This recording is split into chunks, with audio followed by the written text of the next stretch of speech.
Jim McLain, the guest. You've actually been a guest before on the podcast, but a great friend of mine, Duncan, Oklahoma. You grew up there your entire life? Whole life. You've never left Duncan. Oh, I left Duncan. I did. I went and I've lived in Fort Worth and I've lived in Austin but always end up back Duncan, Oklahoma. Yeah. Right. Banker loves it when I come back. Yeah, I bet so. Husband, father, grandpa, the whole 9 yards. I think I'm very interested in getting into this just because we've been friends for so long and stories you've told and whatnot. But I think a lot of people know who you are in the bucking bull industry through your event production you used to do, and of course the TwoBulls Performance supplements, which we'll get into all that a little bit later. But to start with, that's how people know you, right? You used to do events, or I think so, anyways. Yeah. Produce the American Heritage, of course, the Black Label, the De-Stress, the Mineral, all of that stuff. But there's a lot of years before that have lots of cool stories and background. Just jumping right into your bullfighting career, graduating high school, 23 years as a bullfighter, somewhat before any of that ever even started. Oh yeah, yeah. It's funny because, like, I got on my first bareback horse when I was 6 years old, and I got on my second bareback horse when I was like 20. Yeah, I didn't know you rode bareback horses. I didn't. I got on twice, two. Two. I got on two. Yeah. I got on. My dad rodeoed when I was a kid. He rode bareback horses, rode bulls, and so he put me on my first bareback horse when I was 6 at the Comanche Miniature Rodeo, and I remember it didn't have like glove or nothing, and they had these two-handed bareback riggings, for two-handed for little kids, Yeah. And I was a little bitty fart, and I didn't have any gloves. So this mom runs up, hands me these two rubber gloves. I put them rubber gloves on. I grab hold of that bareback rig, and this little pony launches out of there, flips me off the back end, kicks me in the ribs, cracks my ribs. I hit the ground. I can't breathe for 5 minutes. I'm trying to buy a breath of air. So that's why it went from 6 to 20. Yeah. I'm like, I don't want to be a bareback rider. I want to do that. And then, we always went to rodeo stuff. And I think I got on my first bull when I was like 12, and I liked that. Mm-hmm. I had no inclination, no forethought, no, man, I really want to do that about being a bullfighter or a rodeo clown. Had none of that till after I was out of high school. Why? What changed? Well, me and several buddies, we kind of rodeoed around, not really rodeoed hard. Mom, dad didn't haul us up and down the road like a lot of these kids now, I mean, they rodeo, we didn't, it was like, hey, the Comanche Junior Rodeo's happening. Oh, let's enter that. Oh, the Duncan Junior Rodeo or Sugden, I remember going to Sugden when I was in high school, and Charlie Plumber had the rodeo. And Charlie Plumber was notorious, for us growing up. And just even after I started fighting bulls, he was notorious. He had all the big, mean, bad hookers, And I remember going to Sugden. I was entered the bull riding down there in high school. I was probably, 16 years old, something like that. And I looked on the draw sheet, and it said, "Oh, nasty." And so I go up to Charlie Plumber, and I go, Mr. Plumber, which one of them bulls back there's oh nasty? He said, every goddamn one of them. And turned around and walked off. Scared the shit out of me.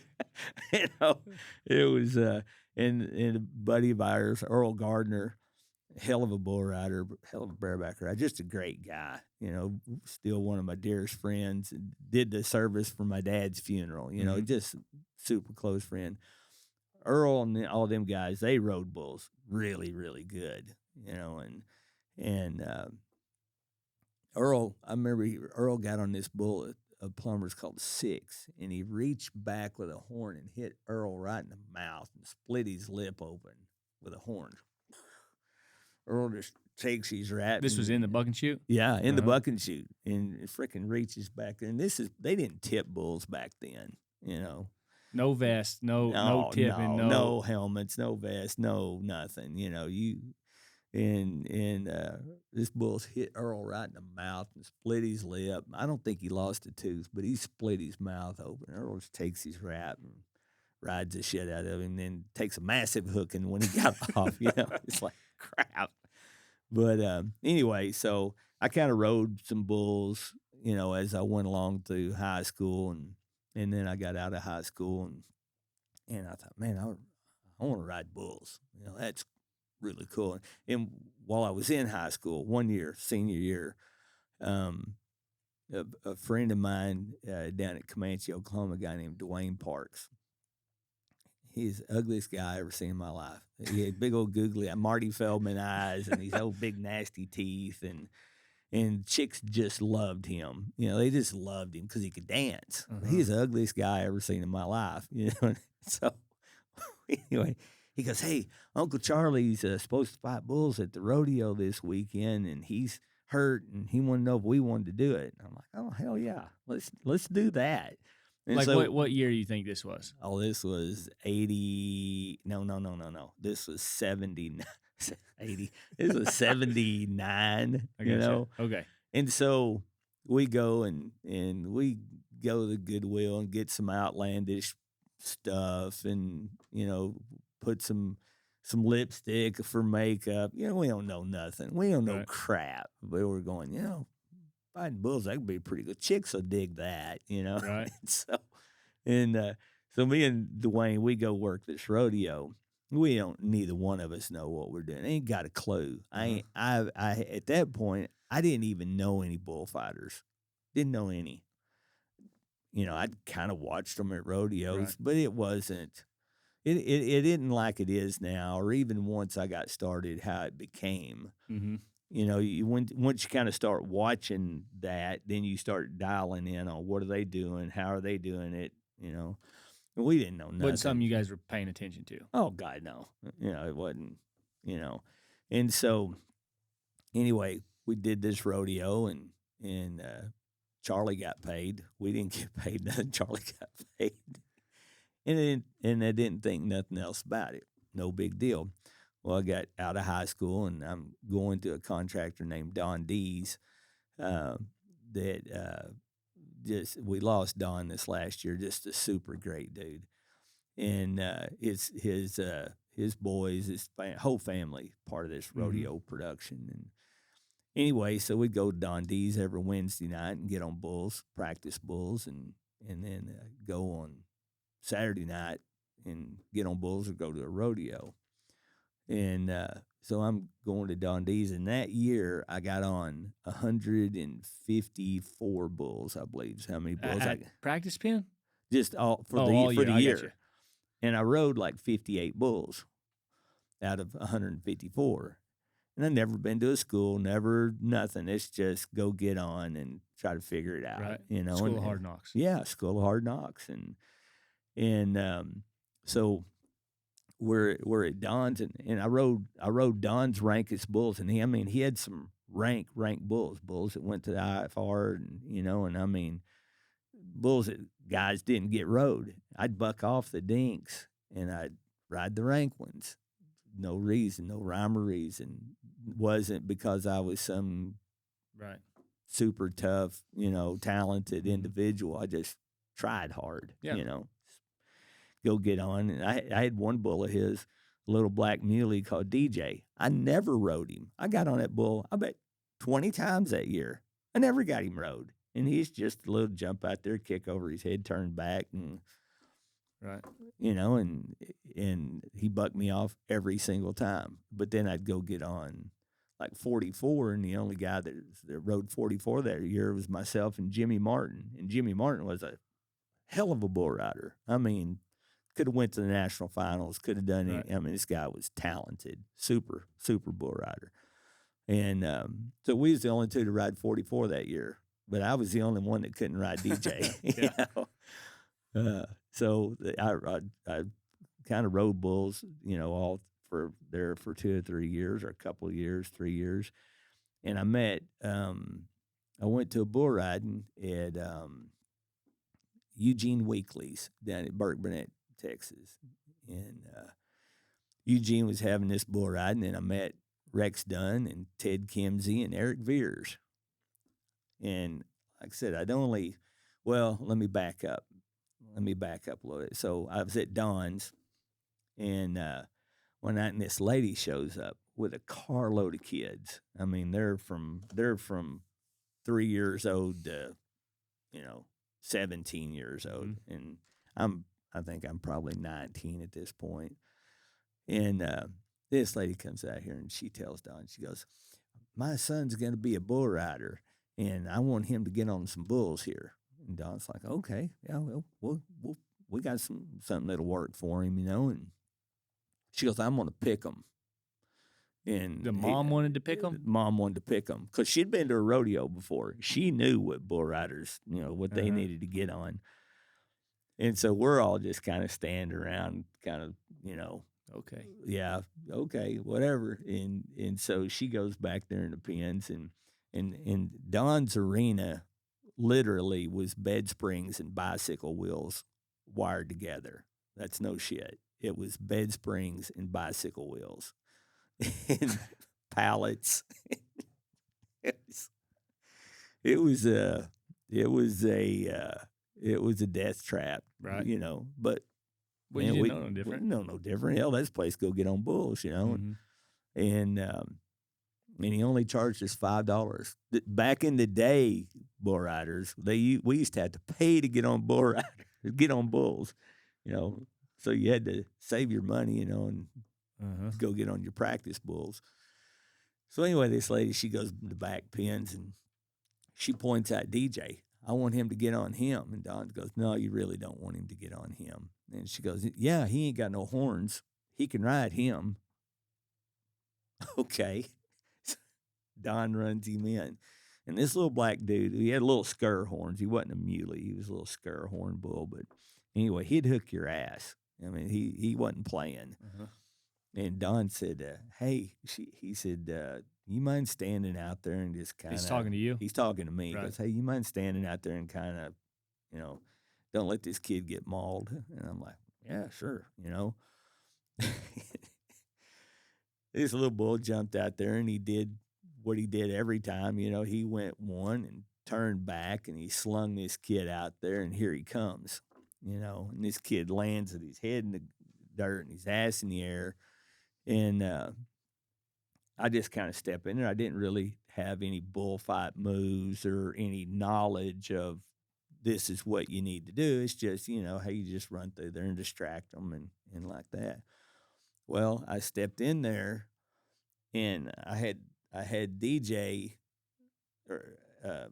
on in one hand, and he's coming, and I had this kid by the ass trying to get him to get up and pushing him, and I'm watching the bull, and I feel something between my legs, and I'm like, what?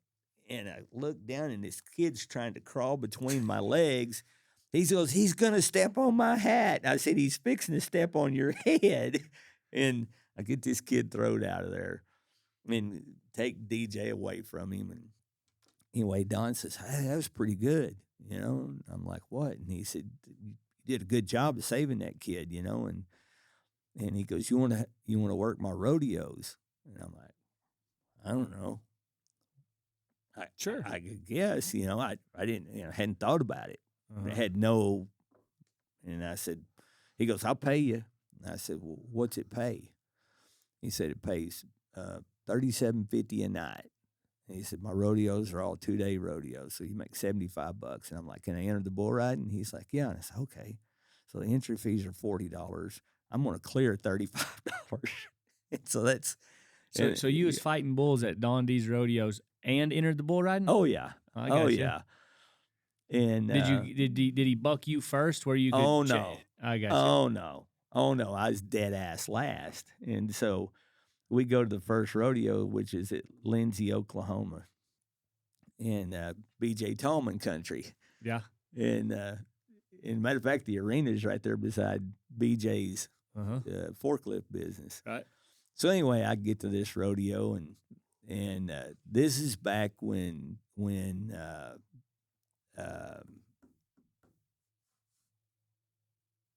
Ratchford,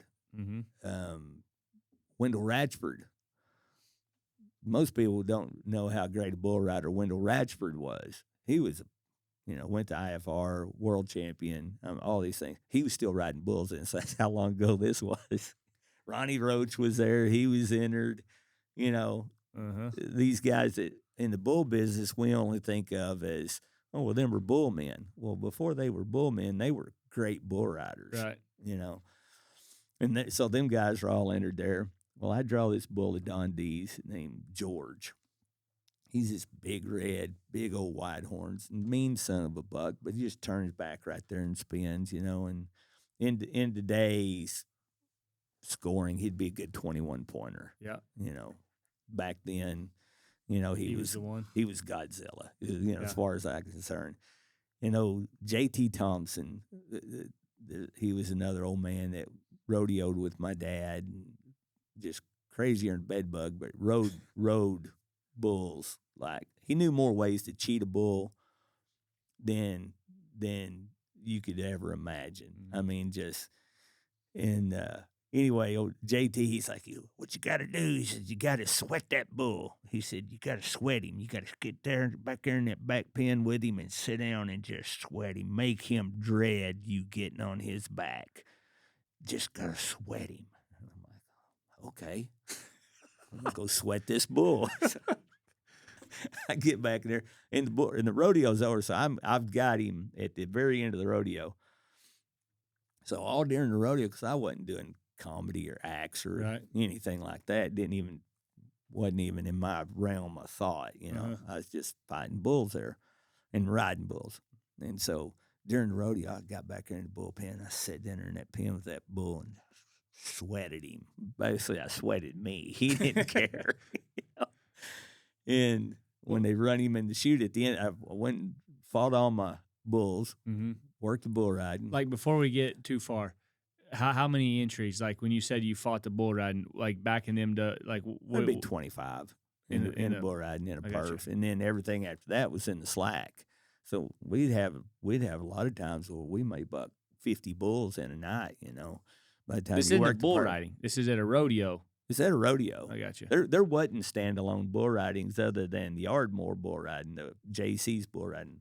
That was the only standalone world's largest bull riding at that time. That and Charlie Thompson put on midwinter bull riding out in Lubbock, And so this is just rodeo, just a little amateur rodeo. And so I've worked the bull riding, survived that, Come time for me to go get on this bull. So I got my makeup on still, my hat, I get on this bull. And boy, I was jacked up. I'd been sweating that bull. Man, I knew it. I just knew his, man. JT had me fired up. This dude, I nod my head, and this dude turns back right there. And I spurred him from the time he left the gate. I mean, I just rear back, looked like Richard Neville spurred one. Boy, I just spurring the dog out of this bull. And it went on and on and on and on and on and on. In about 11 seconds, I'm out. And he just slings me out there and then hooks the dog out of me. Eldon Pointer picks him off of me. And then the whistle blows. Well, I think Mary Jean was sitting up there with whistle going, I can't believe he's riding George. And finally she blows the whistle, and I had several buddies there. It's like, you rode that dude for 11 seconds. She didn't blow the whistle, and there wasn't nobody carrying the stopwatch back then. So you didn't get a score? No. Oh, no. Dang. Well, that kind of changed the way things happen at the rest of the rodeos, because then when we'd go to the rodeo, I was entered in the rodeo, and we did this for 3 or 4 rodeos. I worked for them. Great people, love them to death. But back then, contractors, they kind of, they ran things their way, Uh-huh. you know. So the next rodeo I go to, we're at Mountain Park, and I draw this big Brammer he calls Levi. That's the fighting bull, and he's just a flat spinner, but he'll gas it to the middle of the pin and just turn back real flat and just stand there and try to hook you off his back, you know. And he's waiting on, and so I draw Levi at the next rodeo, and I'm after the rodeo, last gunner. You know, I get a Weldon Pointer. He was into the bull ride too, and hey, come here and keep this dude off of me. Well, he goes in the middle of the pen, turns back real flat, slides me off his ass, hooks dog fire out of me. We go to the next rodeo, Minko, Oklahoma, and I draw Satan, the other bull that's just he bucks, but he's just renowned, miserable, hooked the dog out of him. I mean, just nobody gets away from him. And I'm thinking, there's a pattern here. I'm the last gunner. I'm getting the fighting bull every time, you know, and I'm like, eh. And then, so in the meantime, in all this, I met Rex and Ted and Eric Veers just bull riding. And of course, I hang up to some big brindle down there. And anyway, it was funny because it was this huge epiphany in my life, my career, because I was liking this fighting bulls. I was like, man, this is cool. I get paid every time, but I was just making a little bit more than what my Right. entry fees were. But I was making money, Right. you know. But I got to deal with all of them. So I meet Rex and Ted and them down there. And before the rodeo, I went over and I seen them walk in their trailer, and I knocked on the door, and they invited me in. And I'm like, well, man, my name's Jim Mlan, and you know, I'm entering the bull riding today. But man, I've been starting to fight bulls, you know. Mm-hmm. And they're sitting there putting on their makeup and everything, and they do this thing that just blows me away. When they get done putting on their makeup, they take it's baby powder and just pump it out on this rag, and then they go and put it all over their face. I'm like, well, what are you doing? They go, oh, we're setting our makeup so that it sets it, and then when you sweat, it doesn't just all run off your face. And I'm like, amazing. It's huge epiphany, because I'd been putting on this makeup and stuff, and then, you know, by the time you get bull riding, it's all run down. It's on your shirt, or you can't get the red lipstick off your face for a week. And I'm like, that's the greatest thing I've ever seen, baby powder. And so anyway, I visit with them a little bit, and they're like, you got any axe? And I'm like, no. And they're, oh, you got to have axe. You got to have axe. You're going to fight bulls. You got to have axe. I'm like, no. So anyway, I hung up that day, and he got me undone and everything. And then we're sitting out there at the trailer, and Rex says, where you live at? And I said, I live at Duncan. He said, I live at Hastings. He said, come to the house. And so I go to Rex's, and he's like, so you know, you've been doing this a little bit, you kind of like it. And he goes, I'm going to just tell you something. He said, this riding bulls and fighting bulls deal, he said, you're going to have to pick. And I'm like, really? I can't do both? And he goes, you're not going to do either one very well if you split Right. your mindset between two different things that are totally opposite of each other. He said, even though they're both with a bull, you got two different things going on here. He said, you're never going to be great at either one of them if you keep trying to do both of them. I'm like, well, that kind of makes sense. And so I kind of just quit entering rodeos because I wasn't winning anything, and just kind of went to fighting bulls. Well, I'd worked about 3 or 4 of these rodeos for Don D's, and this guy named Tommy Blanton, he was a rodeo announcer. He calls me. He said, hey, I've been watching you work over at Don D's rodeos, and he said, you be interested in working Binger, Oklahoma for F&F Rodeo Company, Dwight Frick, and Steve Frick? And I'm like, yeah. he's like, well, I got this rodeo at Banger, and this was one of the bigger open amateur rodeos in our country, you know, and he's like, he said, well, what do you charge? And so I said, well, Don's been paying me $75, and before I could finish, he goes, $75 a night it is. You're hired. And I'm thinking, wow, I just doubled my income. Because I didn't know anybody. I didn't know how to book a rodeo. I didn't know how to bid a rodeo. I didn't know none of that stuff. And but now I was and you didn't have to pay your entry fees. And I didn't have to pay my entry fees. So I get to Binger, Oklahoma. I'm going to be working with a guy named Greg Gray. Well, I'd been going to some of Frick's rodeos and riding, and, you know, they're good rodeos. You had good bulls, always had lots of entries, you know, good event, right. You know, good deals to go to. And so we get to Binger, and this arena at Binger it's down in this little valley, the hillside. Where is Binger? Back over Hydro, that area. Gotcha. Back over there, around Hinton, and yep.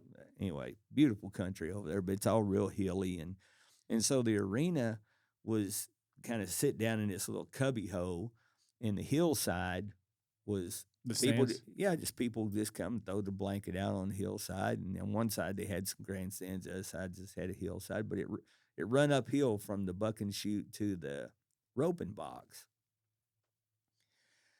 And so me and Greg, we worked this, and he's kind of doing some acts and comedy and fighting bulls. So I'm kind of helping him, you know, and then we're fighting bulls. And he, anyway, he has this great big tractor inner tube and a dummy and, you know, all these props. And, and he said, okay. He said, so Steve comes around and goes, hey, you're going to fight Happy Hooker tonight at the end of the rodeo. Well, Happy Hooker is this Watusi longhorn looking dude's got horns. I mean, he's just mad, just big old horns. He ain't real big. Just got big horns. Yeah, he's got big old horns, and he's just mean, you know, and understand that when I'm talking about mean now isn't what I discovered mean really was later on.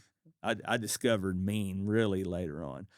But so anyway, we get out there, and I don't really know nothing. I don't know how to make rounds. I don't know nothing about step throughs. I don't know none of that stuff. I was pretty gritty. I could go work a hang up. I could pick a bull off of a guy, you know, just get a hold of him, and, you know, but I didn't know nothing. And Steve, he says, okay, y'all going to fight Happy Hooker now. Greg's like, oh, God. I never get away from him. He hooks me every single time. And, you know, I'm like, oh, God, it's going to be terrible, you know.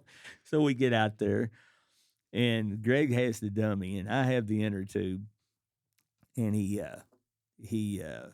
takes and they turn this Happy Hooker out. And this dude just comes beeline into me. Well, I just roll this inner tube at him, and he just freaking sticks a horn right through it. I'm talking about just sticks a horn right through this tractor inner tube and punctures it and steps on it and just stands there and shreds it. And then here he come after me, and I'm like, holy crap. You know, I didn't know what to do, and I made kind of a big wide round, and Greg hollered at him and throwed the dummy at him and saved us. And they sold it, you know. And I was like, oh, crap, that wasn't good. Well, Steve comes around there after rodeo. He goes, yeah, you guys got along pretty good tonight. He goes, he said, you didn't get on too good with that Happy Hooker, did you? And I'm like, well, I don't really know what to do with him. You know, I don't know. He said, tell you what I'll do. He said, tomorrow night, if you'll jump 152 tomorrow night, he said, he goes, I won't turn out Happy Hooker. 152, and he's this big red, real tall, bald-faced muley. I'm like, he ain't got no horns. How hard can I? I said, so let me get this straight. You want me to jump him? I never even seen anybody jump a bull. No idea. And he's like, yeah. And I said, so how do I jump him? He said, well, he's going to throw that cowboy off, and y'all are going to have to pick him off of him. And then he's going to take off to the other end of the arena. And when he comes back, he's going to be running at you. You run at him. And right before he gets to you, he's going to drop his head, and you step on his head, and he's just going to throw you right on over him. He said, piece of cake. I'm like, sounds good to me. So the next day, we get out there before the rodeo, and I'm thinking, okay, I got to be able to jump. And at that time, I was young. I had my knees. I was pretty athletic. So I was out in the parking lot. I could stand flat-footed beside my pickup and jump over into the bed of my pickup, flat-footed. Mm-hmm. And I was jumping in and out of the bed of my pickup. And anyway, Steve comes out there and he goes, so you're going to jump 152 tonight? I'm like, he ain't taller than the side of my pickup. I guess so, And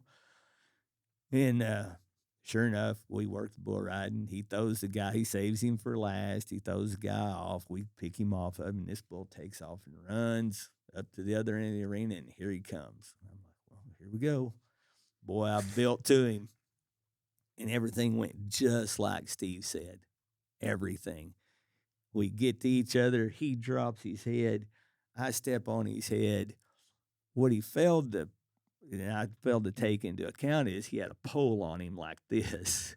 He wasn't flat-headed like that. He had a pole on him like this. I step right on his head and slide right off the side, and he hits me in the nuts. Throws me about 25 foot in the air.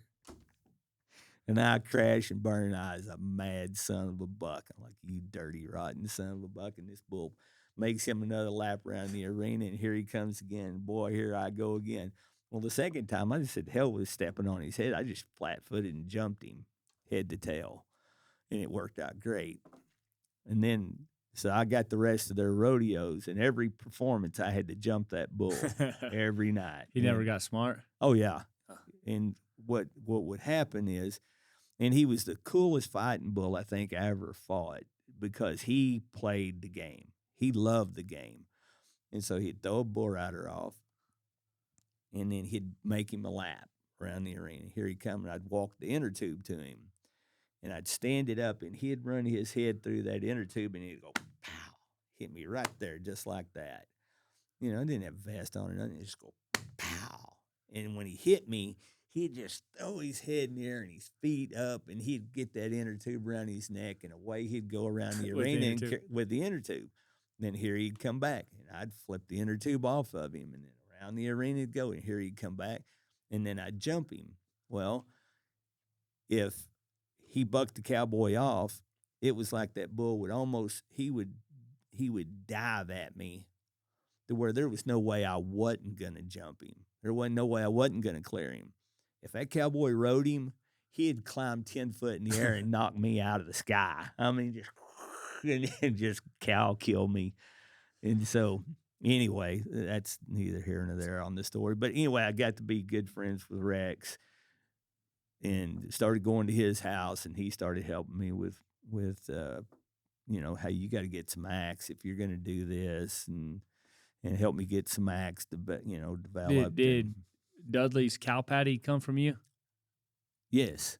I think that's who has that. Yeah. Cow patty was that was an act that it was really hard to come up with something new. Oh yeah. There's guys still using acts from. Oh yeah, absolutely. And I was using Rex's old stuff back when I started. The old hat cleaning act and different things like that. And I got to thinking about doing an act that was different than what everybody else has. Now, I worked on that act for probably 2 years before I ever even found the right prop. Mm-hmm. In my mind, I could see it. I could hear the song, and I thought, there's an act here. And I tried every kind of prop thing, four-wheeler, just all kinds of stuff to try to figure out how to make this mechanical bull. And I was up at a buddy of mine named Lauren Odell. Him and John Salisbury were training cutting horses up in Tologa, Oklahoma, and I stopped through there, and both them guys rode bulls really good. And So I'd, known them from rodeoing, and they go, "Hey, come here, you got to see this deal. We got this cutting horse dummy." And I'm like, "What?" And we get out there, and they've got this cutting horse dummy that a guy up in Chicago had developed, and it run off 6-volt batteries like a golf course, but each back wheel ran independent of each other, Mm-hmm. and the front wheel swiveled. And so you sat down inside of it and guided it with these two joysticks. Right. And we played on that thing all afternoon. I was like, "Man, this is great." I said, "That's cow patty. That's what I'm going to build cow patty out of." So I made a deal. The guy that owned it was Russ Gambrell, and he's like, "Man," he goes. I said, "You want to sell that?" And he goes, "Yeah, I'll sell it." He said, "Them daggum cutting horses have gotten smart to listening to the solenoids click, and so they'll hear the solenoids click and they'll try to move ahead of it, Yeah. He said, "So it ain't really working for me no more." So I bought this. And that was cow patty. That was cow patty, so that's where it started. And I went and started working on it and put some big old horns on it and made it where I could sit up on top of it and guide it with reins, and figured out all the deal and put it where it blows smoke, and figured out the whole using CO2 instead of baby powder. And, it just Tweaked was an it, it was an evolution. And I cracked it out, and I bought it in 88, and I didn't crack it out in a rodeo until 90. Do you know, like, from that long ago to now, like, do you know if Dudley still has it? Does he still Yeah, he use still it? got it. When Yeah. I was going, cow patty was one of his main acts. Yeah. I don't know if it still is now or Yeah, not. I think he's got some other stuff. I think he Yeah. still rotates it in and out, Right. but To maybe go backwards a little bit to lead into something else, you mentioned riding bulls at Plumber rodeos, fighting bulls. I know that you fought bulls a little bit for, maybe not a little bit, a lot for Charlie, but I think I'm going to say 75% of the people that's going to listen to this probably have zero clue who Charlie Plumber is, the history there, the sellout, where all them cattle went to. Yourself ended up with some cattle that was very, very close. Plumber, like, let's go there. Like, maybe just a tick of the Charlie Plumber rodeo, his operation. It's quite interesting, but into the sellout and how, because you think nowadays you got to go back generations and generations, but the Houdinis, all the Plumber genetics, like, that's why it's called Plumber, because of Charlie. right. One thing, and you may correct me here, a lot of people refer to the spots as that, but Charlie didn't have a lot of spots. They weren't all spots. In Charlie, from what I understand, there was a guy before him named Tom Harlan down in Texas that had these spotted bulls. But Charlie was the first one I knew. I never knew Tom Harlan, but I heard stories of Tom Harlan. Right. And so Charlie, he was and I enjoyed fighting bulls for Charlie Plumber. He's meaner than hell. I mean, he's a mean son buck. He loved to watch you get hooked. He would tell you that, and he'd holler at them bulls, hook him, or he'd walk by you when you were getting down on him. And hey, he's going to eat your ass. I ain't fed him today. He's hungry. He's going to eat your ass. I mean, and that's what he'd tell him. And he didn't mess around. If you farted around in the chute on him, he'd walk by and kick the latch on you. And you, by God, you were in the arena. It's time to go. We ain't messing around. And so, like, to back then in the open rodeo, like, was Charlie like everybody liked Charlie, or with no? No, I mean, no. Everybody went to his rodeos because his bulls bucked, and they were little. They were little, and they were wired different than any bull I'd ever seen. I mean, like, they'd stand in the arena and just quiver, and their eyes would bug out, and they just, and it's like rats on crack, and they were just so daggum inbred, and they weren't very big, but boy, he had a bunch of buckers. And it's not that everybody didn't like him. I mean, most people, they liked But him, he was but hard nosed. he's hard nosed. I mean, I and gotcha. he had an old black boy at work for him named Erskine, lived in the tack trailer. That's where Erskine lived at the ranch. That's where Erskine lived at, and Erskine took care of stock for him, and great guy. And Rex is who actually I didn't know Charlie when I was riding that and then Rex introduced me to him and got me a job with him. They had a rodeo at Oklahoma City called the Oklahoma City Night Rodeo. Elmer Anderson actually started that rodeo, and it was over on the fairgrounds, and it was all during the summer, every night of the week. Well, then the next year, Charlie Plumber had the contract on it in 1982, and I was just kind of getting really rolling then, and I had Don D's rodeos, and I had F&F's rodeos, and I had all Charlie Plummer's rodeos in that night rodeo. And so Rex got me this job working this night rodeo, and it paid $50 a night.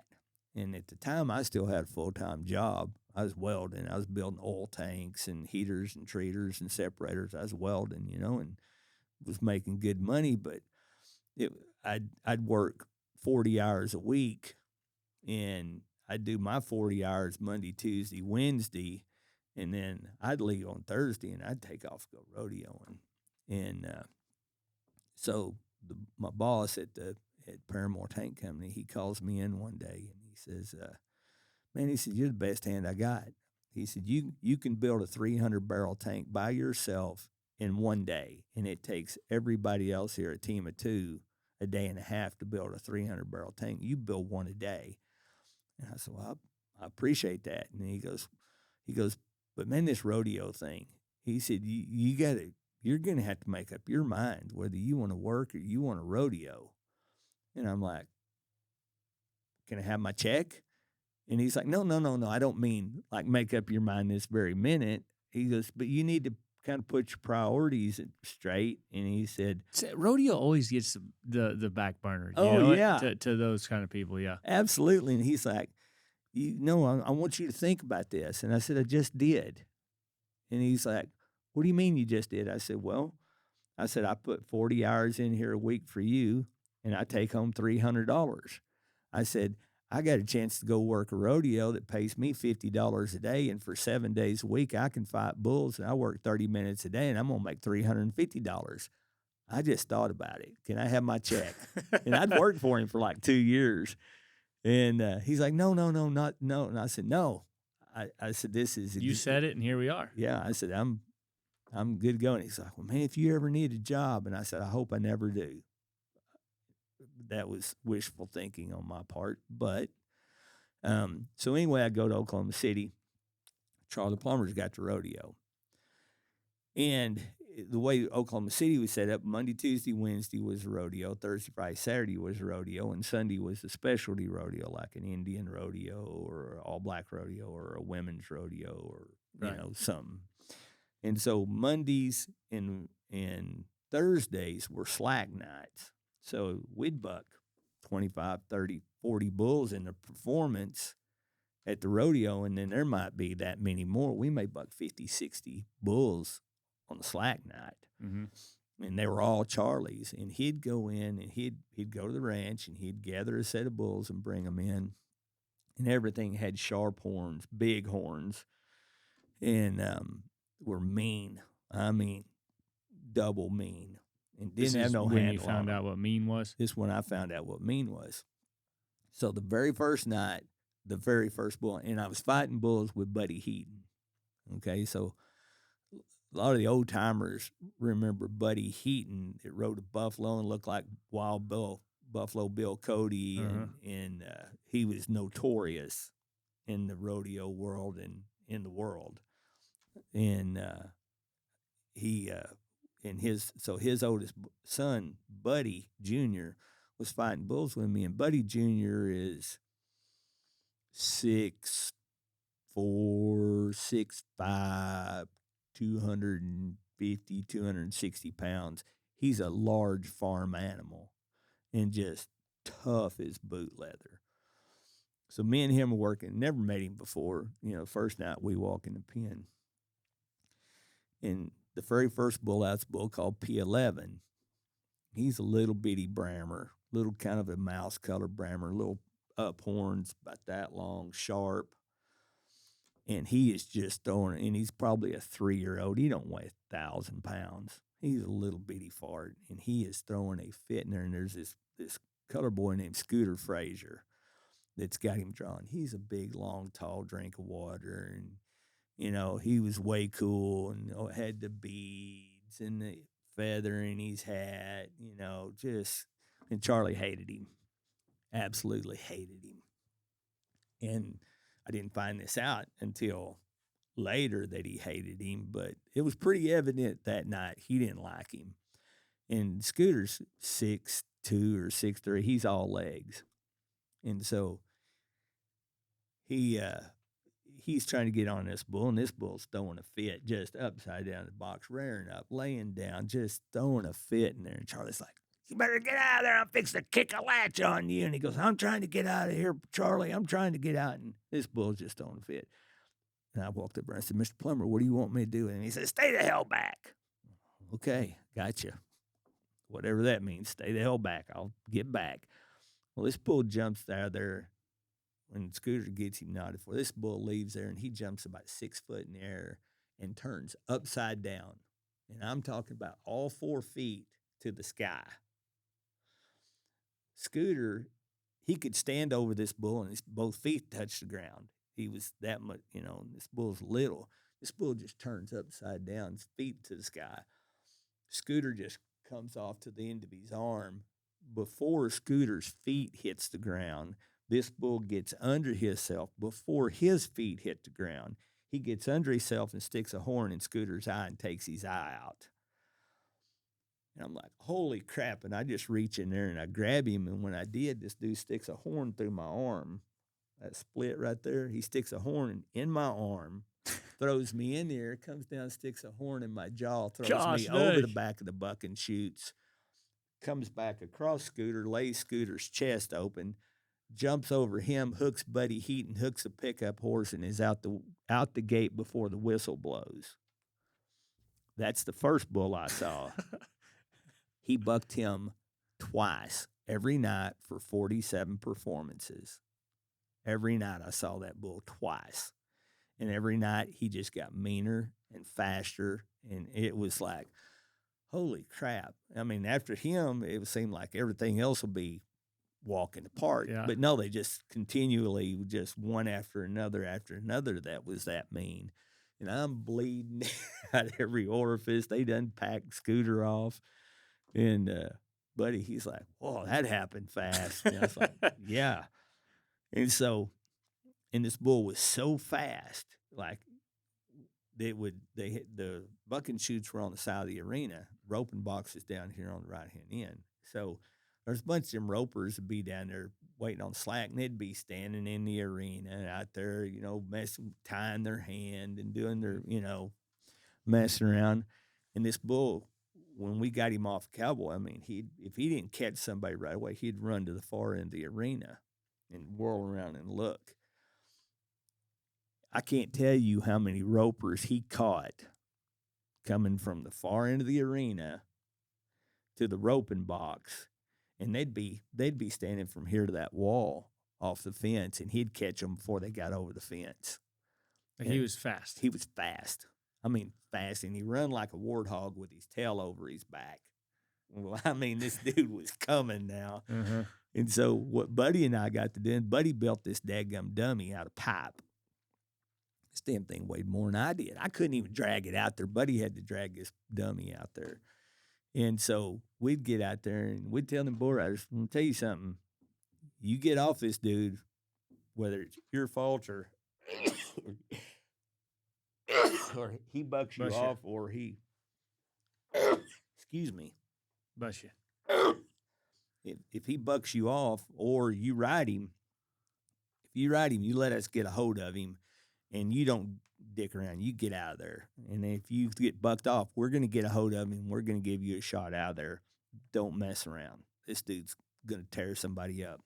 So as soon as the guy got bucked off, or if he rode him, and they wasn't but a couple guys, Brent Clark rode him, Monty Blanton rode him, It was about the only two guys at that time I knew that rode him, and they knew what they were getting on. But if you rode him, you'd be 85 points on him. And back then, 85 points is like being 95 points now. Mm-hmm. He bucked, but he was a skitzer. Richard Neville's rode him. I'll have to tell you another story about Richard Neville's in a minute. But anyway, so Buddy would stand out there with that dummy, and as soon as that guy'd get tall, Buddy would just throw that dummy on this bull's head, and it'd give you about a split second for him to finish shredding this dummy. And he'd bust pipe and pipes flying everywhere. He made it out of muffler pipe. He'd have that thing just shredded, and everybody'd have a chance to get to the fence, because you didn't want to be in the pen with him, because he didn't just chase you to the fence. He'd crawl right up the fence after you and pick you off the top rail. But anyway, so old Plumber, he was quite the character to work for, and I got to work for him, and I guess he liked me. We got along, He didn't pay great. I think I made $75 a night working for him, and then when he passed away, than your first gig. Oh yeah, absolutely. But when he died, I guess it was 85, because he had bulls at the World's Largest Bull Riding in 84 and 85. He come out. This is how I knew that Charlie kind of liked me. We were at the World's Largest Bull Riding, and he had a bull called Double Lot. This dude had horns like this, and he was bad. And Charlie come by and told me before the deal, he goes, "You watch this bull." He said, "Jimmy," he said, "this bull will kill you." He said, "I'm telling you, he'll kill you. You watch him." He never said that ever. He loved to see everybody take a hook, and including me. He said, "You watch him. He'll kill you." And he wasn't doing it to be, yeah. He was doing it like, I genuinely don't want you to be killed. Yeah. And this bull would do it, And then he died, and then they had his sale out in Sayre. I guess that was in 86. And what did they sell? all the bulls. The females all, I think, went to the sale barn and Really? So the females weren't in the sell out part of it? no. So they were I think they all went to the sale barn, or they were bought private treaty maybe. The bulls were the only thing that were sold at that sale. And I had talked to the family. I don't even remember who. So pause you for a second. You got into the bull deal obviously in the 90s, late 90s, but like at this point, did any of this interest you at all? Like no, I gotcha. No. There was no. There wasn't. I mean, really, you had stock contractors that did rodeos. I gotcha. That's kind of all there were. There weren't just a lot of bull guys. Right. There weren't standalone bull riding. This is still prior to Bob Tallman's deal and all way that. before. Yeah. Well, this is 86. Right. And so I wanted to fight bulls at this deal because they were going to buck them and sell them. Oh yeah, they bucked them Gotcha. and sold them. Well, they didn't want to pay a bullfighter. I'm like, I ain't fighting them some bucks for free. I said, these summits are bad. And so I went, sat in stands, and this kid, and they were running out of bull riders real quick. How many bulls do you think there was in the sale? Oh, geez. There's probably, I don't know, maybe 100, 125, maybe 150. Gotcha. I'll tell you this right quick. Is this quick? Quick. So I worked at bull riding in Freedom, Oklahoma one year. It was called the Schroeder Ranch Freckles Brown Memorial Bull Ride. Me and a guy named Budge Nash, and it's up there in Freedom, Oklahoma. Oh, yeah. And they had a concert where they had Dottie West and David Allen Coe and all these singers in the middle of BFE, in the Oklahoma. middle of BFE, back up against a bluff. And they had the stage against bluff. They had the arena down here. And when we got there, they had just finished building some new bucking chutes, but they didn't have them finished yet, and so they just put plywood slides that you just pulled with a rope. They put a pulley up there, and you slid the slide went up and down between the chutes. It was 100 head bull riding. Charlie Plumber supplied 100 head of bucking bulls plus. In the long round, they rode 6 bulls. 6 out of 100. And this is back when Richard Rule and Richard Nevels and Brent Clark and Monty Blanton and Jimmy Martin and Jimmy Slack, and I mean, these guys, Randy Mitchell, these guys, Kenneth McKee, Lauren Odell, I mean, these guys were hands, rank bull riding hands. Like they ride 60%, 70% of everything they crawled on. It didn't make no difference how bad they were. These guys were double tough bull hands. And I mean, there's just a whole slew of them back then. And anyway, they run 100 head in there and they ride 6. Okay. And the guy that wins the bull riding, I couldn't tell you his name to this day to save my soul. He was the only guy that rode 2. He was the only guy that got on 2 bulls that jumped and kicked. Oh, wow. Out of the whole deal. And he wins the whole deal. They buck everybody else off. Everybody in the short round's off. Nevels is in there. Nevels has got this little Brental called 13. It is a bad cat. I mean, and it's funny because he had a bull called 26.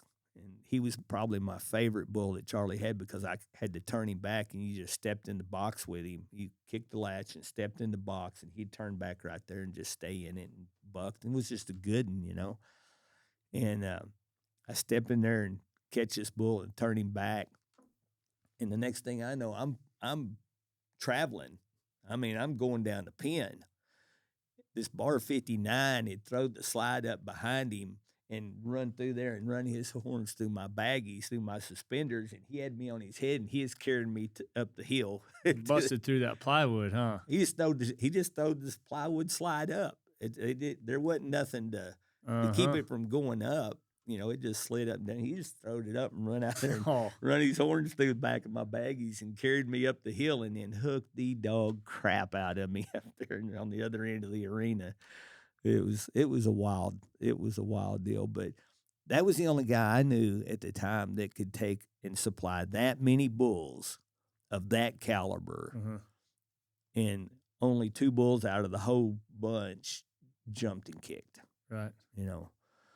So when he sold out, a lot of guys even were wanting those bulls. Oh God, yeah. Delane Long was up in Kansas, and Delane was, him and Vicky had a great rodeo company, and I knew Delane, and we were sitting there in the stands. He said, if you were going to buy anything out of this sale, what would you buy? I said, I'd buy a bar 88. I'd buy a bar 90. Bar 88 was a black bull, a little white star on his head, little flat horns. He's probably 4-year-old, just had all kinds of elevation, just really bucked and kicked and turned back and was good. And he was young. And then this bar 90 was a little older. I seen Randy Queen beat 90 points on him at Ardmore at the world's largest bull riding. I mean, this dude buck, he is a typical spotted plumber, big, thick neck, little bitty hatchet ass, big set of horns, And so Delane and I was trying to think of who his partner was. They buy these 2 bulls for I think they gave $5,500 for the pair of them. And, and then Jimmy Crothers, he bought 67. He bought 75 Road Warrior. He bought 62. Would this have been the time that Benny bought bar 59? Did he buy him out of that sale? No, he already had him. Okay. He had already, because him and Charlie, somehow they were kin. Gotcha. Somehow, some way, through marriage, somewhere they were kin, and he had bought bar 59 already. Or he might have got him right then. but he ended up with bar 59. They weren't out of bull riders pretty quick, and there was this little 15-year-old kid there named J. Paul Gansel. You know, Haley Gansel. Trick rider. Yeah, trick rider. It's her daddy. This kid's like 15, and he's just getting on one after another. And I'm like, holy crap, who is this kid? I'd never seen him before. And after about 6, I'm like, he needs help. And so I just jump the fence, and I go up there, and I fight bulls for him. Uh-huh. He gets on 18, 19 bulls that day. Wow. Of some of the baddest, most treacherous sunbucks you ever seen in your life. And he wasn't just getting on them and nodding his head and checking out. He's getting on them and riding them 7 seconds or 7.5 seconds or 7.9. I mean, this kid's got guts, unbelievable guts, and rides bulls good.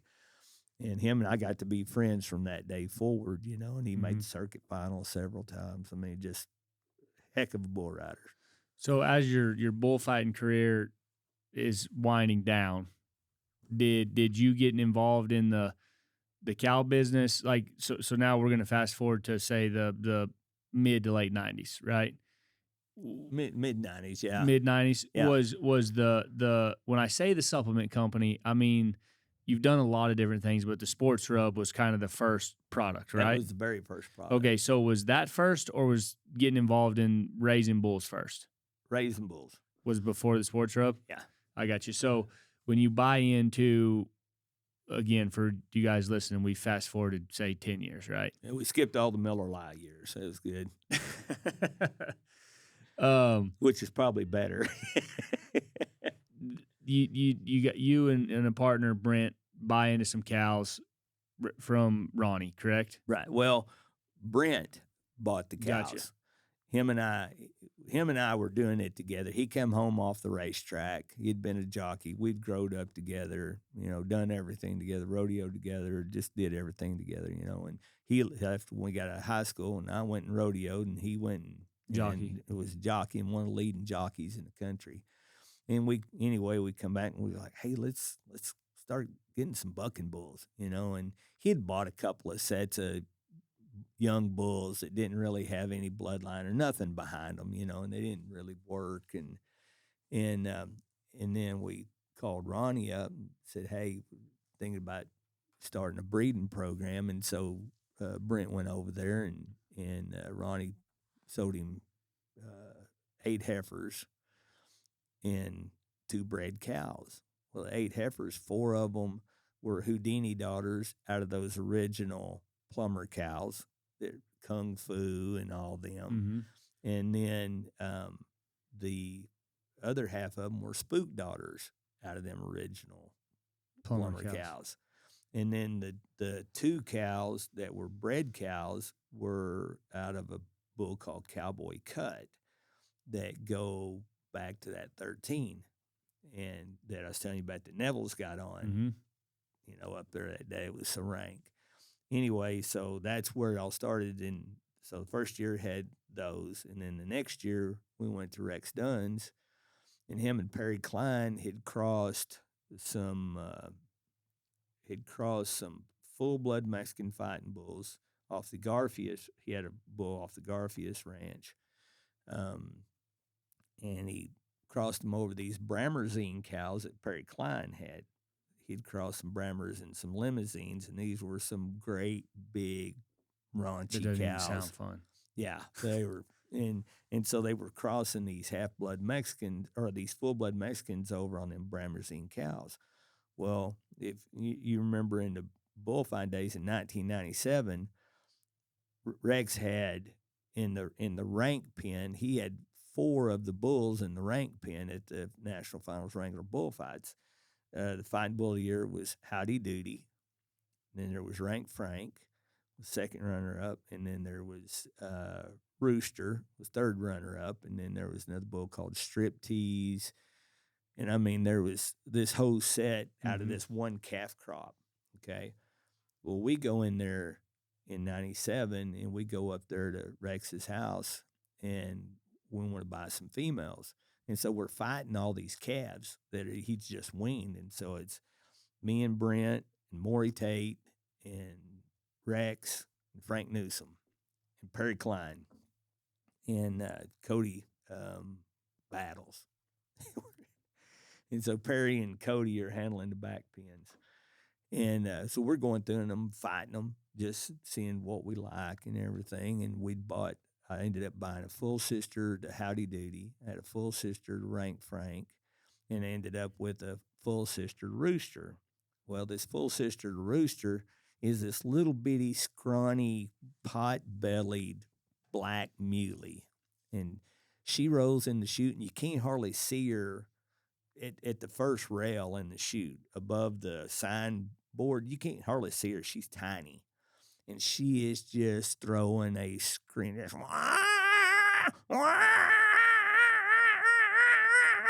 You know, I mean, she's throwing a fit. She's madder than a Jap. And when me and Rex and Frank and Maury and Brent are standing out in the arena talking about the last calf we had just fought and kind of discussing that. And the next thing I know, I'm upside down. Rex is on the ground. Frank's flying through the air. Brent's run over. Maury didn't get run over, but he ended up making a couple of 2 or 3 rounds with her. That's Miss Piggy. That's what we called her. And I mean, we fought this little heifer for 10 minutes, and she never quit coming. What was the purpose, or what was the thought process of adding these fighting? Like, you wanted to get in the fighting bull business? No. At that time, I was going to start. I'd been producing some bullfight events already. I started producing bullfight events in 1986. And so what I wanted to do was breed, and me and Brent was talking about, I wanted to breed that Plumber bloodline with these Mexicans and get that heart and that fight and that bucking ability and that athletic ability and combine it, because nobody had done it, you know. And I'm like, this would be this would be a bull that's going to buck, and he's going to fight, and he's going to hook your ass off. And last. Yeah, and last, because they'd have the heart. They have that heart of that Mexican, you know? Yeah. And so anyway, we fought, and after we finished fighting her, I said, I want her too. Rex goes, you want her, really? And I'm like, yeah, I want her. And she's just a little scrawny thing, little pot belly. She looked like an orphan, you know how them orphan babies got that little pot belly? Right. And come to find out, after all these years, I've got 5 generations out of her still standing in my pasture that are all piggy. Yeah, you know, what's crazy is I bought your calves last year, or your last year's calves, in a bucked one yesterday that bucked really hard. Goes back to Miss Piggy. Yeah. Great grandma or great grandma or something's Miss Piggy. 4 generations, 5 generations. He would, because his mama was 978. Her mama was 40 Penny. Her mama was Piggy Red Spot, which is double bred spook. And Piggy Red Spot's like 24 years old now, still standing in the pasture. Really? And then Miss Piggy was Piggy Red Spot's mama. I'll be dang. So that bull you got, he's 5th generation Miss Piggy. I'll be dang. Going back to this. And she was a full sister to what bull? Rooster. He was a one-horn Mexican, or half-blood Mexican. I got you. He was 3rd runner-up fighting bull of the year in 1997. I got you. So you mentioned, I do want to talk about this. You mentioned the producing events. You got into some bullfights. Yeah. You also produced. You got into producing buck and bull events, which we'll fast forward to this. But I heard on a podcast episode that I listened to, and I want you to elaborate on this. Cody Lambert was talking about, so Bob Tallman had started the Rodeo Stock Registry late 90s. Then come some events, Buckers Inc. maybe, where was those. Long story short, what I'm getting at here is Cody had mentioned that you, along with him and maybe a couple other guys, had created a judging system for these bulls. Right. Yeah. This would have been 2004. we were hauling a bull. We had a bull that Brent raised called Boris the Blade. He was the 3-year-old World Derby champion back when Tallman still had RSR, and he produced the very first rider events. Was there any dummy at this time yet? Yeah, it had just started. I got you. Just started. Where was the first ever bucking bull competition event?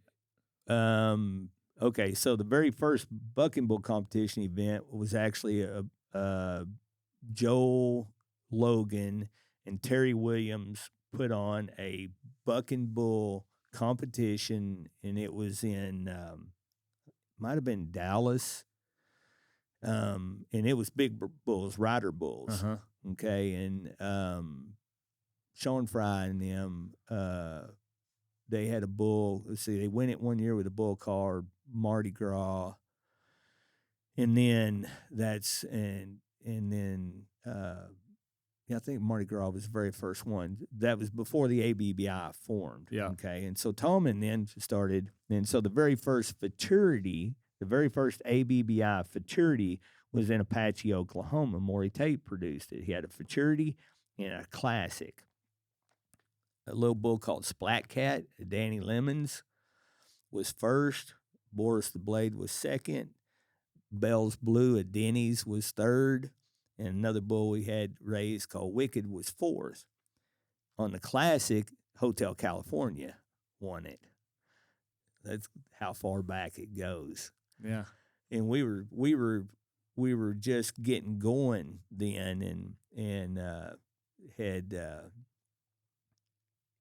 had these bulls because we had all these bloodlines that we had started with and breeding, and there wasn't really competition yet. Tallman had already produced a couple of futurity events, like he did one in Weatherford, and he might have done two in Weatherford, and that was the first ones that I'd went to a futurity events. Uh-huh. And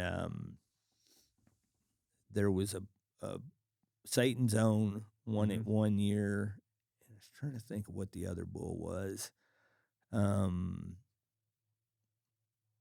Maybe Lightning Jack might have been the second one, or Lightning Jack was first and Satan's Own was second. Somewhere right there. And so and me and Brent went down there, and he's like, man, he said, if we're going to compete in these deals, we got to feed them like racehorses. He said, nutrition. He said, because the genetics are they're just now talking about genetics. Mm-hmm. But what we were looking at is going, we're going to have to feed them. We can't feed them, 20% range cubes anymore, or a bag of cottonseed meal or whatever. Right. And so if we're going to play that game. And so we, that's when we started. I went and found a nutritionist up in Kansas. It was Hold on, before you get to that part. Okay. About the coming up with a judging system. Okay, the judging system. I'm sorry. So their scoring system or whatever. Okay, so we were hauling Boris as a 4-year-old. This would have been 2005. And we were going, that's when D&H and them had Sunshine and Sports Machine and all them bulls that were going there.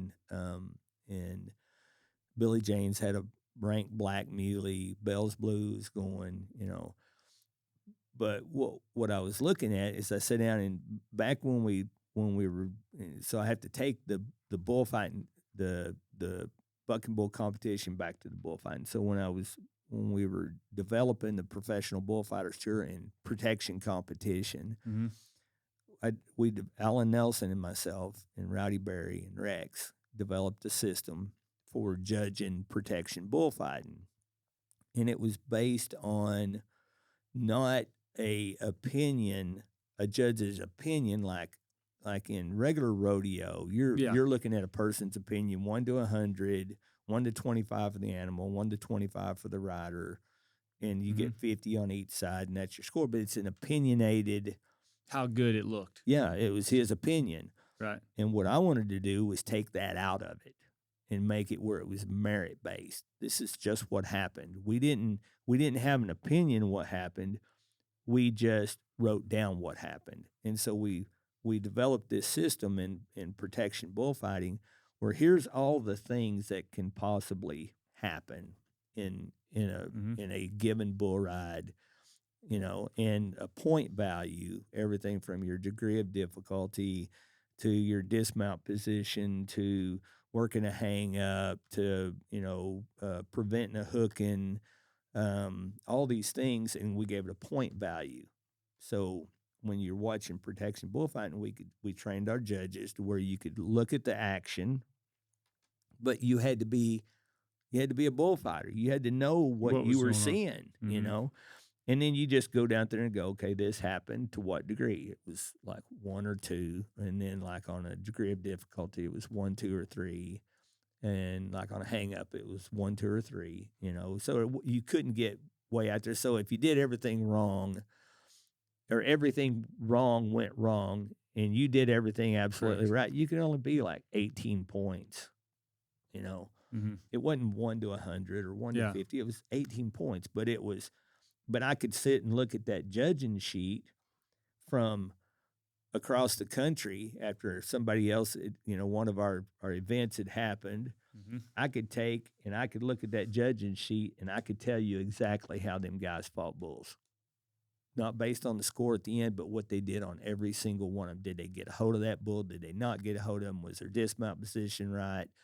And so it gave us a basis for not only judging protection bullfighting, but teaching protection bullfighting. Right.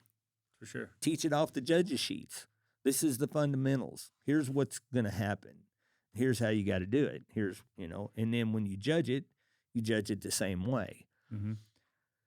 So Cleat had, and this is well, let me back up. So anyway, when we got to go into these bucking bull fraternities, I thought, man, these judges aren't on the same page. This guy likes them spinners, and this guy likes them big lemonade and belly rolling, you know, high leapers and kick or whatever. And so I got to thinking, this is what we need to change the way we're looking at these fraternities, you know, and these bulls, and make it where them judges are looking at the same things. All, if there's 2 judges, 3 judges, 5 judges, they're all looking at the same thing. They're all judging out of the same playbook. And so I sat down and said, okay, what would I look for? What would I look for in a bull? And so in some of this changed, you know, got tweaked and for the better, you know, but I looked at, okay, here's 5 categories. And I put those 5 categories, which ended up being, you know, the buck and the kick and the degree of difficulty, speed and spin, which is your direction change, and intensity. I didn't have intensity as one of my 5 at the time, but I'm glad they put it in because it's a factor. It's a huge factor. At that time, I was just trying to go, here, what's 5 categories that we can get everybody to understand? Yeah. And just do it on a scale of 1 to 5. So, you know, that judge has got 25 points. All he's got to do is go, okay, his buck was this, his kick was this, his speed and spin was this, his degree of difficulty was this, and make it where they were all looking at the same thing. They were all judging out of the same playbook. There might have been a slight factor of opinion in a sense of, yeah, absolutely, but not just a wide open opinion. Right. Yeah. Right. This guy thought his front feet got a little higher than that guy thought they did, or whatever. But I follow. Yeah. And so, anyway, I wrote it all up, and I took it to Joe Merrick. We were at Cody, Wyoming. It was the first year that Maury had taken over the Cody Night Rodeo, and he was having a classic up there. And we had Boris and Wicked entered up there, and so I went to Joe and I said, "Hey, Joe, look at this. See what you think about this." And I told him my thought behind it. He read it and he goes, "Man," he said, that's a great idea. He said, "I don't know if we're going to get them to buy into it or not." I said, "Well," I said, it's something to think about. And he goes, well, I'll tell you this. He said, I'll pass it along. I'll send it up the line. He said, but he said, don't be surprised if you never get any credit for this. He said, because even if they take and use this, they're probably never going to tell a soul that you're who wrote it. And I said, I don't care. My goal at the time wasn't, okay, I wrote this, somebody recognized me. Yeah. It was, let's figure out how to get this right. These competitions I could see were growing, and it's like, It was going to fix and take off. it was fixing to take off, and that was going to help our program, Yeah. our buck and bull program, and what we were doing. So I looked at it from, let's get it where everybody's playing out of the same playbook, and kind of level the playing field for judges and give a way to train judges, and for judges to be able to effectively talk about, this is why I marked him this on kick, I marked him this, and so it gave them a platform to be able to not only judge but teach other judges, and going off of what we'd done with the protection bullfights. And then I don't think it was until maybe 4 or 5 years after that, 6 years after that, Cody Lambert talked to me at we were at Rock Springs at a PBR out there that Sully Shanklin produced, and Cleet got a hold of me, and I'd known Cleet from years from rodeoing and fighting bulls and him riding bulls and broncs and all the things he did, and we sat down and talked about it, and he said, I think you're on the right track with this, and then they said, I think this is how we need to judge our competitions. And so him and I forget who else was on the, in with him on it, as far as tweaking it and sitting down and tweaking it and getting it to What where was it? Was it in halves or was it in quarters when you? No, it. Oh, what? Yeah. So initially it was single points, but then we saw pretty quick it was going to have to go to half points. And so the evolution was it went from full points to half points. And then it was like, okay, well, everybody's just everybody's just listening to what the other judge said and writing down that score, so to speak. That wasn't the case, but it perceived people's perception. So then we backed them, said, okay. And we did a lot of things in Duncan at the events I produced because we could take and go, okay, we can change how we're going to do this and see if it works. And so then we went to a 5-judge system, and each judge judged one category. All he had to do was watch kick. All he had to do was watch buck. All he had to do was watch speed and spin and intensity. And then the next guy was intensity. And next guy, all they had to do was watch one thing, because it was really hard to sit and see all the things happening and be able to go, okay, well, and we're not in a comparison system anymore, because it's one thing when you're bucking 20 bulls, it's another thing when you're bucking 200, So what happened to that? Well, did it not work? Maybe I'm jumping ahead on the. We used it for a few events, and then people got oh well, he's loading up this or that, and then it was a lot of people that didn't understand what was going on, and the judges were catching a lot of bad rap, and them guys, I'm a huge proponent of the judges and what they do, because nobody wants to do it. We can all sit there and watch what they do and look at the scores, but when we're all at an event, everybody, I don't care who it is, you don't sit and critique every single bull, every single trip, and have to put a number on it right then. You get a chance to sit, right now. And you get a chance to sit here and watch it back on the big screen, look at it on your phone. Hey, what do you think about this? What should he have marked him here? Those judges don't have that capability. Well, it's not that they don't have that capability. they don't have that option. Right. Oh, it's 30 seconds later, here's another one. It's 30 seconds later, here's another one. Here it's 30 seconds later, here's another one. Make a decision, boom. And so where the whole idea of that was to make it where they didn't have to compare. I'm comparing this number 1 bull to number 38 bull to 176 bull. How I think they compared to each other. You could go down that judge's sheet and write your score. This is what he did. This is the value, and move on. And so that's how that all came about. And then they've tweaked it quite a bit since then. And Roy Doyle and Sean Ramirez and JJ and KJ and Bubby. The whole there's such a good group of guys out there judging. Dennis Hickerson was a great judge.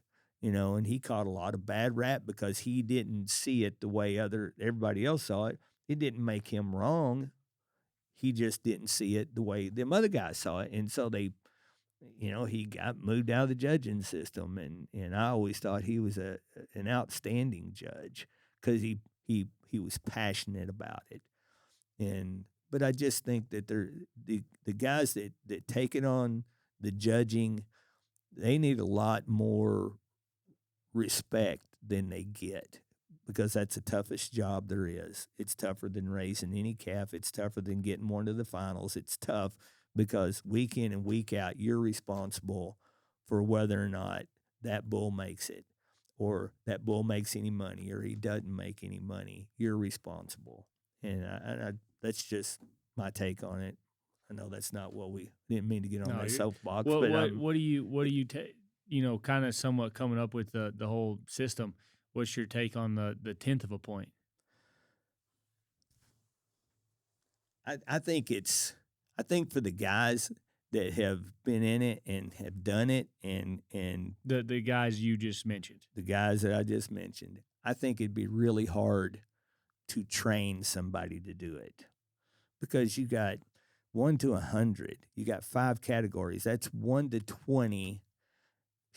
Tell me 20 degrees of kick. Tell me 20 degrees of intensity. Tell me 20 degrees of buck. Tell me 20 degrees of degree of difficulty. Unless you're one of them guys that's been doing it and understand it that deep, they can do it because they've been doing it since the beginning. Mm-hmm. But to take somebody new and train them, I think it'd be really hard to take somebody new and train them into that system. Due to the fact that it's really, really hard to differentiate the levels of spread out that far. Yeah. That does make a lot of sense. A lot of people talk about new judges or a bigger pool of judges or whatever the case may be. And I never thought of it like that. Like, they can throw a 21-7 or a 21-3, but like, what's the difference in a 21-3 and a 21-5? Exactly. Or a 21-2 and a 21-3.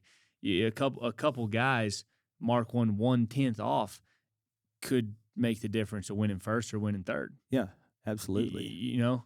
That I've never thought of it that way.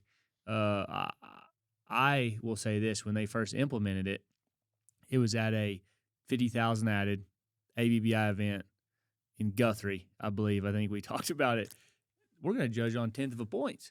Now, where it didn't hurt was the guys you were talking about were the guys that were there. Right. So they could, but my initial thought was somewhat of what you said about training somebody new. Like we're not doing this at a sanctioned event or something that costs $500 to enter it. We're doing it at a, you know what I mean? Absolutely. And it worked. But I think that the guys at the top level, it does help them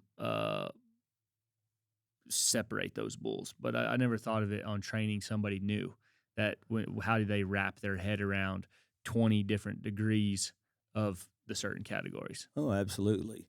Now, I think you could take, with the technology we've got now, you've got video replay, you've got all these things. I think in my opinion, just my opinion, ain't worth 6 rotten eggs, but it's my opinion. I think, we get so hung up on our junior program as being about raising a bucking bull or hauling a futurity bull, when we may have some kids out there, and I know we've got some kids out there that's got the intelligence and the passion for the sport that would probably make great judges.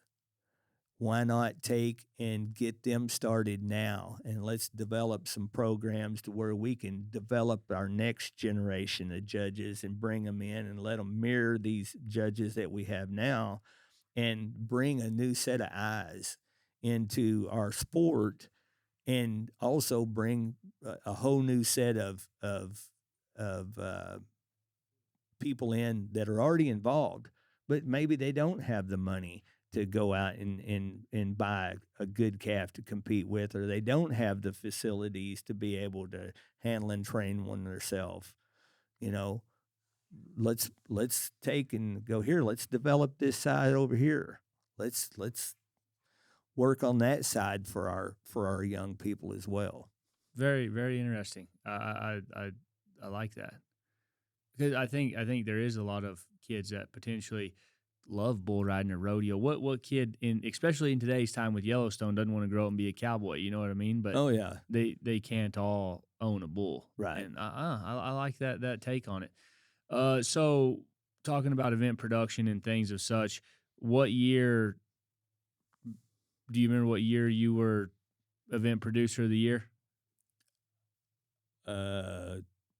2015 or 16, Was maybe. that via because of the heritage? Yeah, I got you. I think so. So you started these events, I want to say 20, you're going to correct me, 22, 23 years ago, the spring and the fall events. Yes. Because I think when Evolution at the time purchased them from Two Bulls, right, it was 19 years, right, and we've done them for 4 years or so, at least. Right. I'd say something Right. like that. So that was another thing that was really cool. Like in your events prior to was just a little before my time of like going seriously, but the different games, the door prizes, if you will, to keep people entertained, to keep people enjoying a 250 head event. Is it just in your nature, you think, that you did the bullfights, you created a bullfighting tour, now you're doing buck and bull events? Like, what, expand on the event production a little bit. For me, it was a way of staying involved.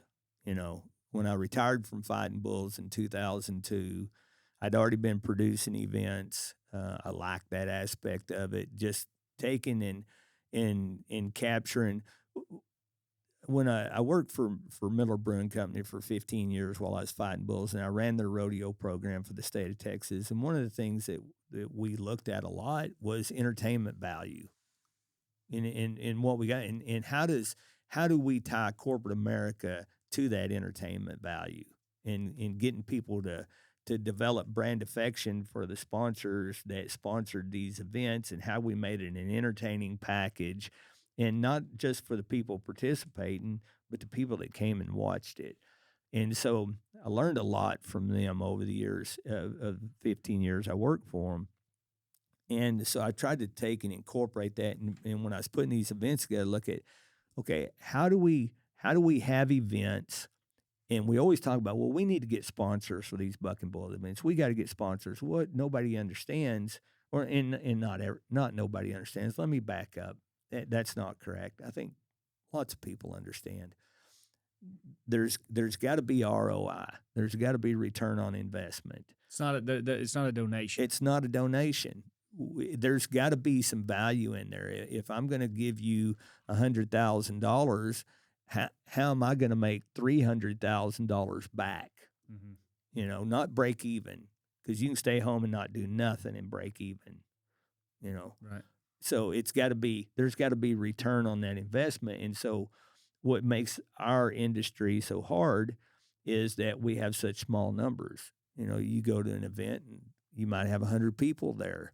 Well, for a corporate America, they don't look at 100 people as going, well, we're going to go out there and give them $100,000 because that just cost me $1,000 a person to advertise them. Per impression, yeah. Per impression, exactly. You know, my cost of acquisition is huge. And so what I looked at was, okay, how can I get sponsors involved and give them back return on their investment and tie them to the event, build brand affection with our people to where they utilize those sponsors, and we did a lot of stuff locally. I didn't go try to build big national sponsors for my events. I built local sponsors because I wanted them to see the return from these people coming to town. Mm-hmm. How did they got, whether they were a restaurant, whether they were the hotel, whether they were the company that was selling fuel down the road, whether it was the guy that's selling tires, there was some return on it, on their investment. And so I always tried to, when producing events, I tried to take that into consideration. I wanted to consider the people that I'm bringing in, that the event brings in, the participants, the guys that own Bucking Bulls, and I wanted it to be good for them. I wanted them to have fun here, have fun, and they could bring their bull to town. It was a climate controlled arena. Their bulls were under roof. They had water in their pens. They had shavings in their pens. I wanted them to come and enjoy a VIP kind of experience. And we'd have these bonus purses where everybody paid $100, for each bull they had entered, and that all went to a big pot. And, we went to our Big Tex, who was our national sponsor, and we bought trailers from them. And we gave away trailers, We went to Kubota, and we went to all these different companies that were sponsors, Yeti and them, and that were sponsors, and we bought products from them to give away at our events. And so you could come and none of the prizes that we gave away had anything to do with whether your bull bucked today or not. It was, did you come to the event? Did you enter? If you entered, you may walk out of here, your bull may have crapped down his leg and had a terrible day, or he may have fell or whatever, and you won a new trailer. And I looked at that as being, how do we keep people coming? How do we keep people entertained? How do we make it more than just bucking bulls? And so that's been my mentality on producing events, is how do I make it a good experience for our sponsors, for our fans, for the participants, all around across the board, where, and you can't make everybody happy. You can't do it. But you can do your best. That's all you can do, is your best.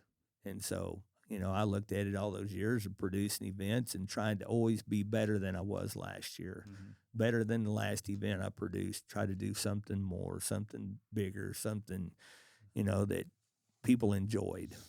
So the event deal is your event production after you sold to Evolution, you're done. Yes. No more bullfights, no. Done. Gotcha. So I'm not going to say the next phase, because we got into it a little bit earlier, kind of the last phase of maybe this episode, but the TwoBulls Performance Feeds, that's your efforts now, right? Yes. Minus trying to move. I think you're trying to move. Yeah. But as far as your business entity now that's been growing, there's a lot of cool things that TwoBulls has done, from the Black Label supplement for bucking bulls predominantly, what it does for the bulls, the de-stress, the electrolytes, one of my favorites, the Anivas, especially in the time of year that we're in. So talk about, as we near towards the end of this, the TwoBulls, the start of it, and one thing I want you to touch on is, like you said, try to be better than you were the next year. I know you've told me in the past, like, when you develop these products, you obviously the de-stress works, that the Black Label works, but you're always trying to make that product better. A different way to applicate it, a different way that it gets into the animal, different things that the Black Label helps aid in. And I think that's, a lot of people think, oh, it's just a supplement, it costs $500 a bucket, but they don't know that what probiotic is in there, or that the 17, it may be bigger than that now, Black Label 17 different bodily functions. It doesn't just build muscle. Right. Right. Well, the everything that we developed from the beginning is developed with a need.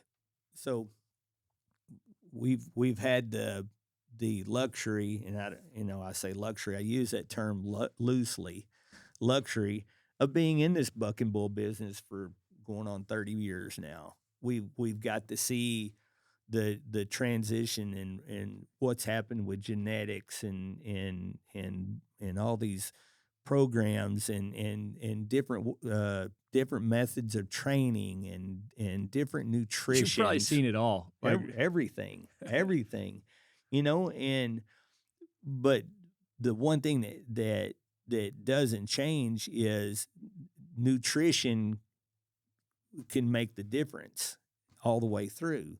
And I'm not just talking about good feed. I'm talking about giving them animals what they need to do what they do. Our genetics have fast forwarded so fast, and you can have the best genetics in the world, and if you don't power them, you just got well bred on paper. mm-hmm. Okay, and I kind of correlate it to a funny car, in the drag races. You can have the freaking coolest paint job and the baddest looking rig out there, but if you ain't got a motor to drive it, he's always going to be second. For sure. Always going to be second. So I look at build the motor, build the engine, and then you got to fuel the engine, because you can't just build a big engine and stick it in a cool looking body.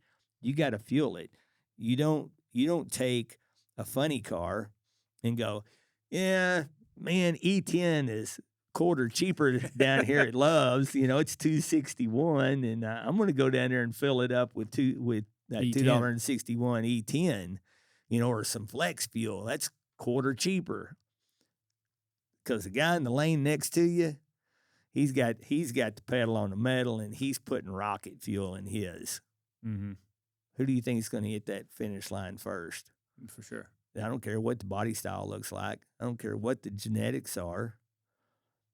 You got to fuel them. And so we look at that. And when we started back in the beginning, like when we started our company, and we didn't start it to sell feed to anybody or supplement. That wasn't our goal. Back then, when Boris, we win second, at that very first maturity, we're sitting there, and I walked through the back pens, and it was funny back then, and I don't mean funny as in making fun of anybody, but just looking at how animals were fed back then. Mm-hmm. I mean, you'd walk by this pen, and there'd be a Rubbermaid tub with a 50-pound sack, 20% cubes. And then you'd walk to the next pen, and there's a tub full of cottonseed hulls. And then you'd walk to the next pen, there's a tub full of cracked corn. And you'd walk to the next tub, and there might be small stock in there.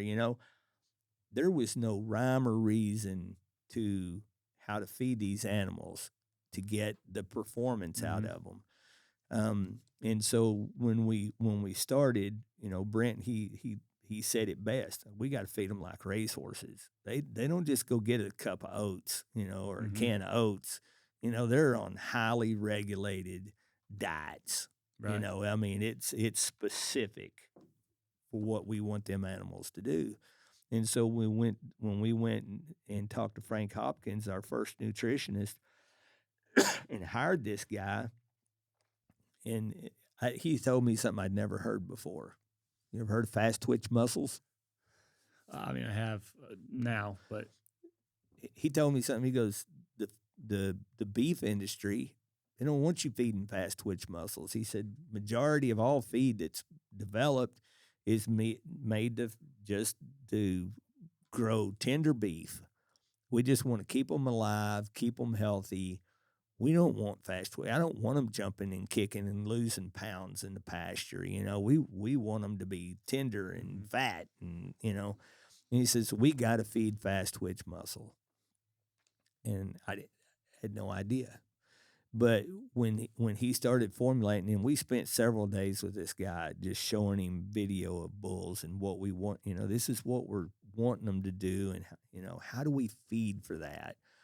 And he helped us come up with a ration, and so we started feeding that ration, and we were making tubs at the time because convenience, Mm-hmm. we were making these 250-pound compressed tubs that had everything but the kitchen sink in it. I mean, it had everything in it.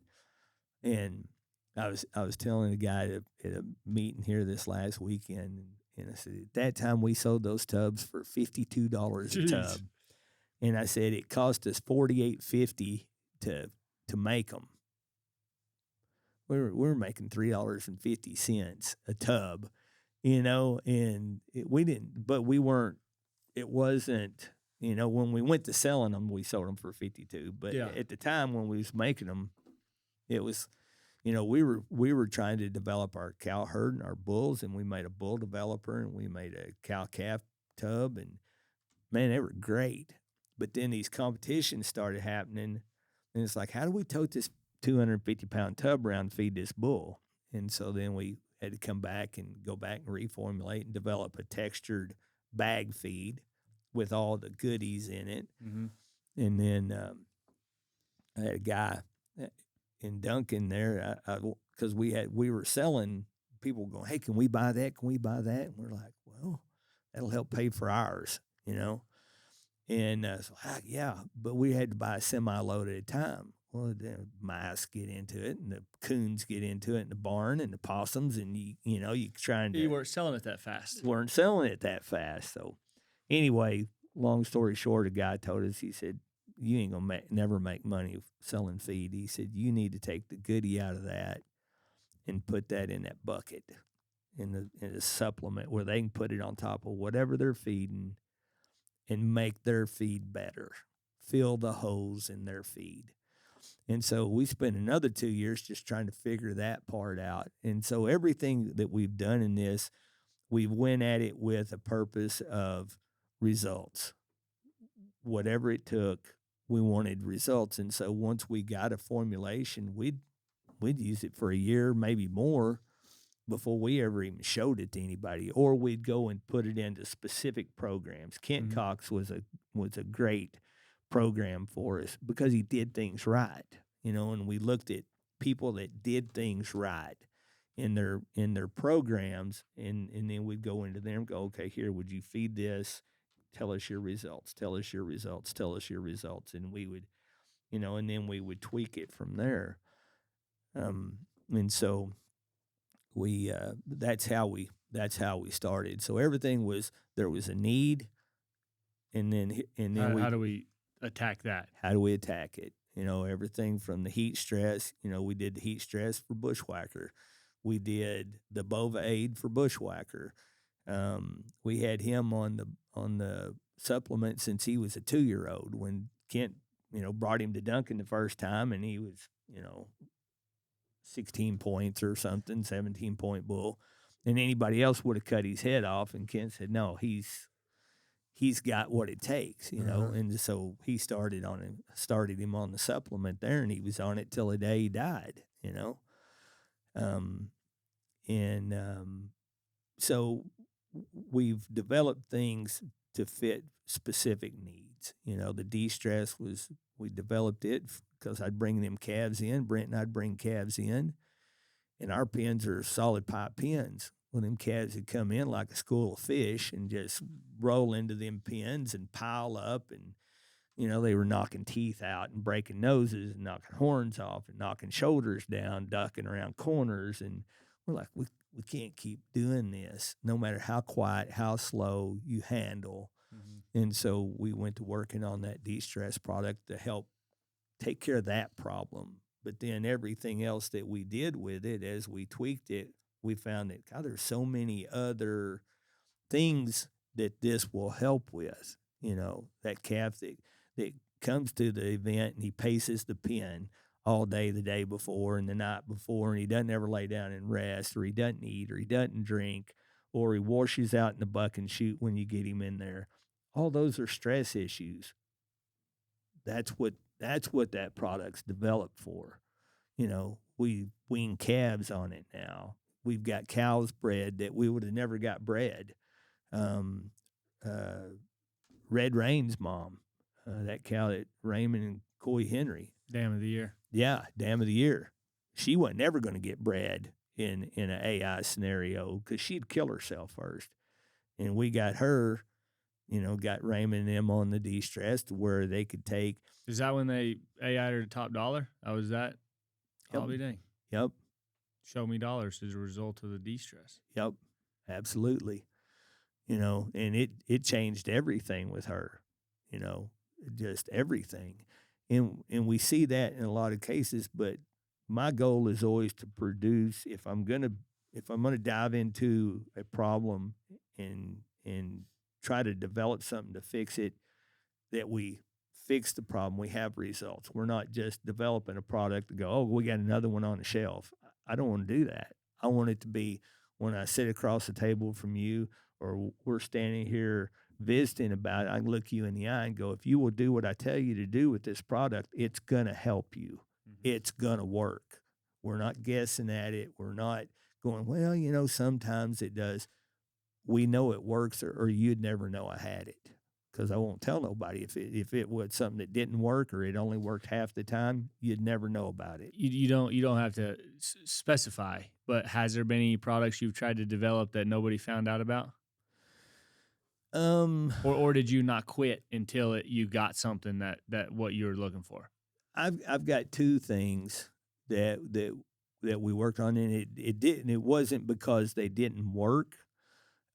It was because I couldn't get credible data back from the test programs to tell me what I needed to know, whether to move forward, move sideways, what we needed to change. And it wasn't in the bull business. It was in the show pig business. And a lot of the things that we've done now, we've moved a lot of our products. People have come in from the show ring, mm-hmm. from the equine industry, and seen things that we make and go, I think that will fit over here. And now we're, the show ring probably does 60% of our business. Oh, wow. And then the equine, is probably broke up evenly between the buck and bull and that. But it's interesting to see the different places it goes and how it works for different species and things like that. So this isn't a business podcast, but I think you're a great candidate for this question. If there's a young aspiring person, whether they're wanting to get into the bull business, they're wanting to be an entrepreneur, you've started and sold and moved a lot of different avenues, it sounds like. What in today's time, what's something you would tell that person? I would tell them, research what you want to do. Find out everything you can about it. Go be passionate about it. Whenever you find something that you're passionate about, then go after and go find people that are passionate about that thing like you are, and listen to other people that's got experience, and go out there and search it out, and don't quit, because everything we developed, we didn't, there's nothing that we have that didn't take us probably, I think the least amount of time we ever spent on a product was probably 6 months. It's a lot of trial and error. It's kind of like mm-hmm. Edison and the light bulb. Imagine if he had quit after, the first 100 times. We wouldn't have light bulbs, right. And so I look at that a lot, is it don't always come fast and it don't come easy. You just stay after it. But you better go after things that you're passionate about, because if you got a half-ass, well, if it works, it works. And if it don't, it don't. You're not ever going to get there with that, mm-hmm. With that. I think you just find things you're passionate about, and then find like-minded people and surround yourself. The one thing I can tell you,